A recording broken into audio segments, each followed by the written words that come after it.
My name is Hazel. I'm a 27-year-old stay-at-home mom. I had a problem with my mother-in-law who lived with us. She was constantly texting me about every little thing. It seemed a friend of hers taught her how to send text messages, but it turned out to be a nuisance. For her, it just became another way to harass me. She remained quiet when others were around, and chose to communicate her complaints to me through messages. Last night's dinner was terrible.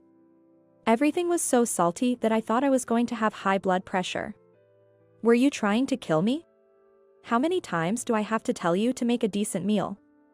You're just useless. She went on and on about how bad my cooking was. I once suggested, if you don't like what I make, you should cook your own meals just like you used to. But she lashed out, are you trying to make me do all the housework? How dare you?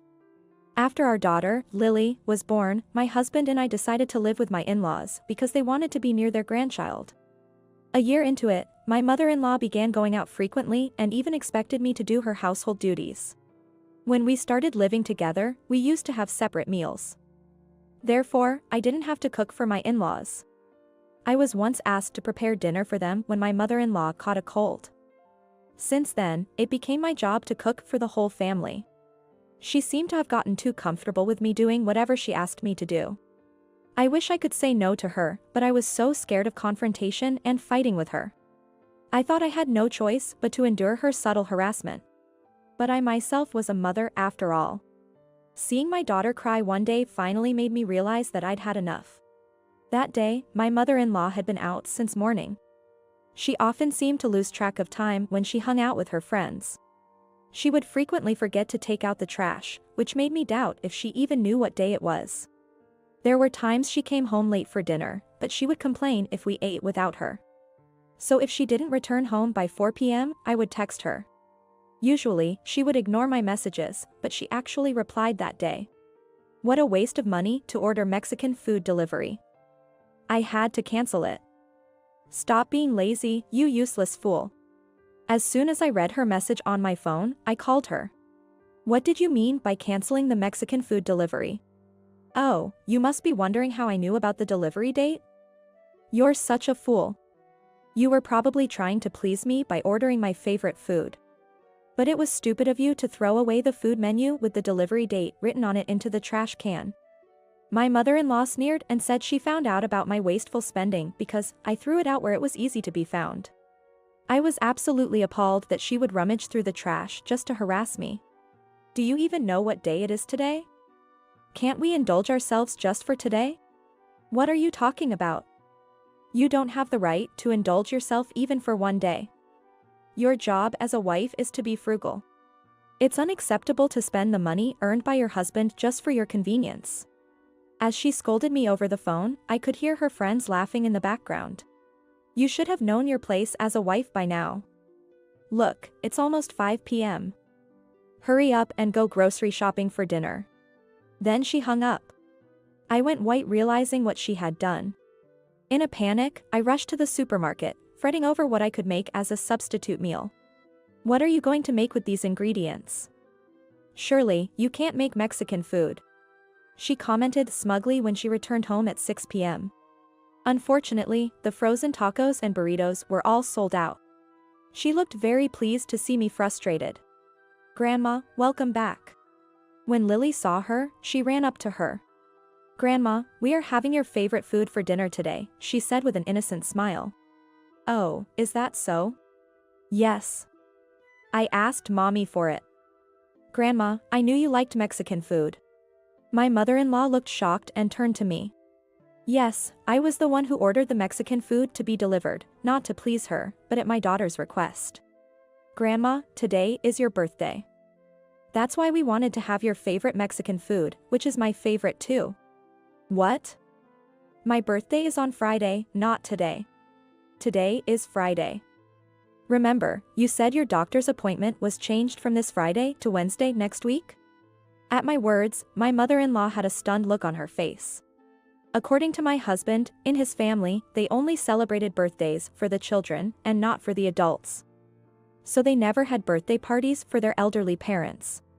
My mother-in-law probably thought her birthday was just another day, plus she was confused about the days of the week as usual.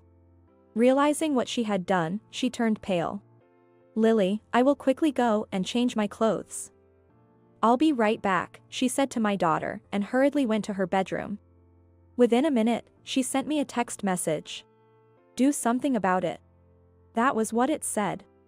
I messaged her back, saying that I checked the nearby supermarket, but that there was no frozen Mexican food left in their freezer. Her reply to my message was, then pretend there has been a misunderstanding on the delivery date or something.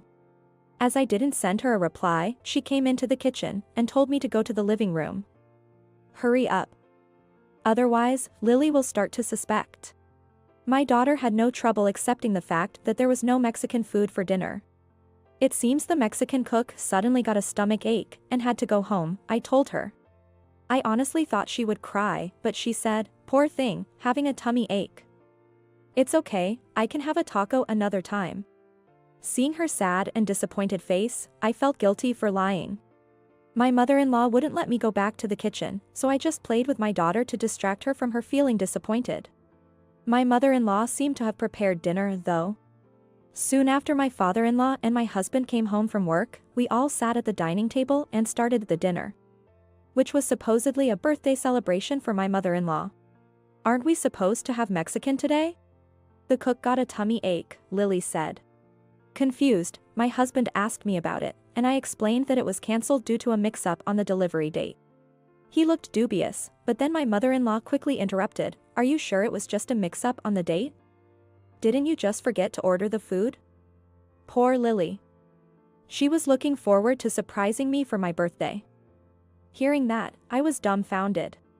I couldn't believe she shifted the blame onto me, after making me cover for her.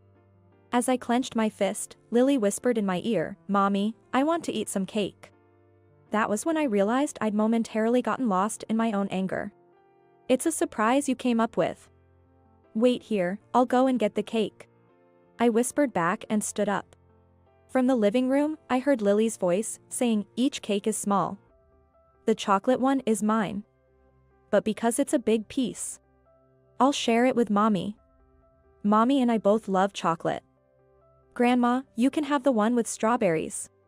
Lily must have gotten so excited that she spilled the beans about the surprise, which she made me promise not to tell her grandmother. She said it was a secret between her and I. I couldn't help but smile at her cuteness, but as I opened the fridge, I frowned, what? The box full of cakes that was delivered earlier was missing. I heard the notification sound came from my phone in my pocket, and a dreadful thought crossed my mind. I turned to look at the kitchen trash can. I received a few messages from my mother-in-law, and each message was very short as if she sent in a hurry. In the fridge, there was a box. Most were chocolate ones. I thought you wasted money on your favorite cakes. Well, I did love chocolate. But even if it was just a misunderstanding on her part, the idea of her throwing away food before dinner was absurd to me. Inside the lidded trash can, I found the petit fours, tragically squashed. The little cakes that had sparkled like jewels in my daughter's eyes. My mother-in-law must have realized what she had thrown out were the cakes my daughter was looking forward to. Do something about it. If not, I'll say the dinner incident was your fault. Pretend the cake was off. She kept sending me short messages, one after another. What a selfish woman she was. I stood in the kitchen, dumbfounded, when I heard my daughter's voice calling me. Mommy, aren't you bringing the cakes over here? I could hear her standing up and coming towards the kitchen. Lily, no. You can't go into the kitchen. You have to wait patiently for your mommy to come back to the table. The way my mother-in-law said to Lily sounded very harsh. Mom, stop it. Lily doesn't like it. Why are you so desperate? My husband said. I want to go and see. I want to see my cake. Don't be silly, come back here. Then, something hit the floor with a loud thump, followed by Lily's crying. Snapping back to reality, I rushed to the living room, and my daughter flew into my arms when she saw me. What on earth happened? When Mom yanked Lily's arm, she fell to the floor. I just tried to stop Lily from. What kind of person makes a child cry like that?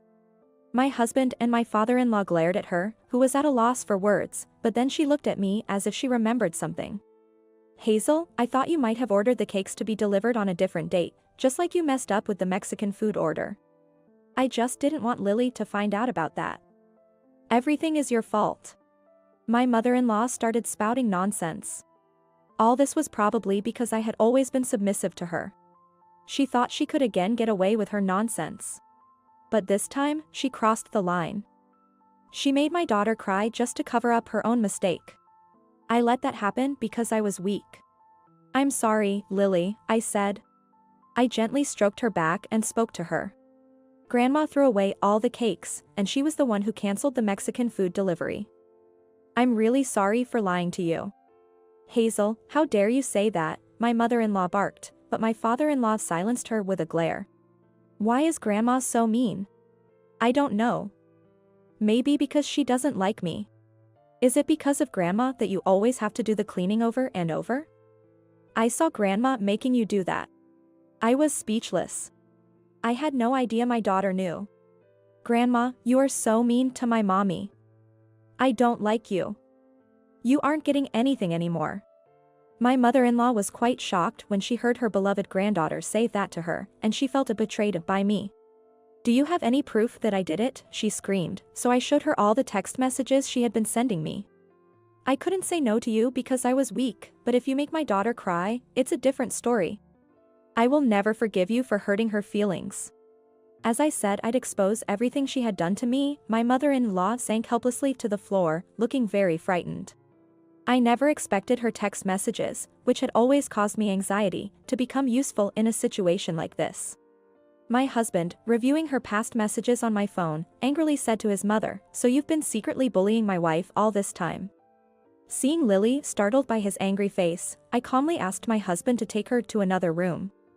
Hazel, how long have you been treated like this? When my father-in-law asked me, I told him everything about the mistreatment I had endured. My father-in-law was puzzled especially about the money his wife had been squandering whenever she went out with her friends. Then something seemed to click. Did you spend all the money that was meant for Hazel for living expenses? Since I started cooking their meals, my father-in-law intended to pay me for food, including my labor. It was nothing like that. I thought Hazel would have wasted the money if I had given it to her. The only person wasting the money was you. You deceived me and bullied Hazel in such a cruel way. I'm sorry, dear. My mother-in-law sobbed. But he scolded her, "Don't apologize to me. Apologize to Hazel," and she started begging me for forgiveness. Looking at her, I said to my father-in-law, "Even if your wife apologizes to me, there's no way I can forgive her for what she'd done." Understanding how I felt, my father-in-law divorced his wife, saying, "I can no longer be with someone who lies and squanders money."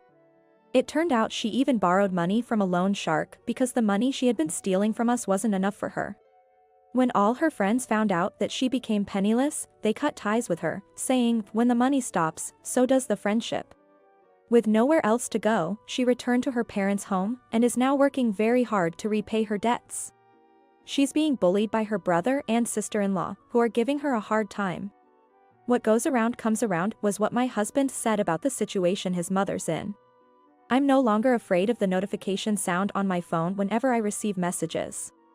I feel a deep sense of relief that my long-standing problem has been resolved.